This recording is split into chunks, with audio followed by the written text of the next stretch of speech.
যদি বিএনপি সরকার কোনদিন ক্ষমতায় গঠন করে সেই দিন আমি ভাত খাবো, তারই করে আমি ভাত খাইনি, আমি 4টি করে রুটি খাই দিন। রাগ ও ক্ষোভে প্রতিজ্ঞা করে প্রায় 12 বছর ভাত না খেয়েছিলেন বিএনপি কর্মী নিজামুদ্দিন। বৃহস্পতিবার দিবাগত রাতে তিনি নিজ বাড়িতে শেষ নিঃশ্বাস ত্যাগ করেন।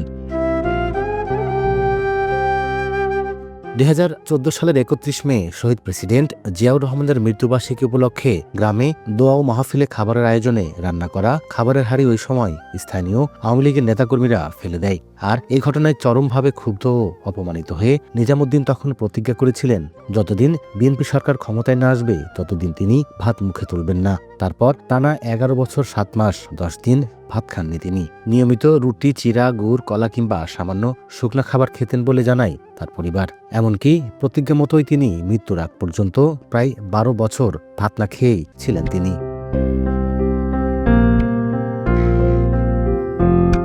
গত বছর সময় সংবাদে তাকে নিয়ে প্রতিবেদন প্রচার করা হয়। দীর্ঘদিন ভাত না খাওয়ার কারণে তার শরীর ক্রমেই দুর্বল হয়ে পড়ে। বয়স বাড়ার সঙ্গে সঙ্গে দেখা দেয় নানা শারীরিক জটিলতা। সে নিজামুদ্দিনের মৃত্যুতে এলাকায় শোকের ছায়া নেমে এসেছে। তার বাড়িতে ভিড় করছেন রাজনৈতিক নেতাকর্মী, আত্মীয় স্বজন সহ সাধারণ মানুষ। অনেকে তাকে রাজনৈতিক প্রতিজ্ঞার প্রতীক হিসেবে উল্লেখ করছেন। বার্ধক্য জড়িত কারণে গত রাত্রে আমার বাবা মারা গেছে। আমি সকলের কাছে দোয়া প্রার্থী, সবাই যেন আমার আব্বার জন্য দোয়া করে। নিজাম চাচা একটা খুব ভালো মানুষ ছিল। নিজাম চাচা বিএনপির একটি নিবেদিত প্রাণ ছিল। উনি প্রতিজ্ঞাবদ্ধ ছিল বিএনপি সরকার ক্ষমতায় না আসা পর্যন্ত উনি ভাত খাবেন না। নিজাম ভাই মারা গেছেন, কিন্তু তার এমন দৃষ্টান্ত তিনি রেখে গেছেন, এই বিএনপি নেতাকর্মীরা তার অনুকরণ করে থাকবেন। আমরা দোয়া করি আল্লাহ যেন তার বেহেশতি নসিব করুন। নিজামুদ্দিনের আত্মার মাগফিরাত কামনা করেন এবং তার পরিবারের পাশে থাকবে বলে জানায় উপজেলা বিএনপি। 5 আগস্টের পরে আমরা উপজেলা বিএনপির পক্ষ থেকে তাকে ভাত খাওয়ানোর চেষ্টা করি।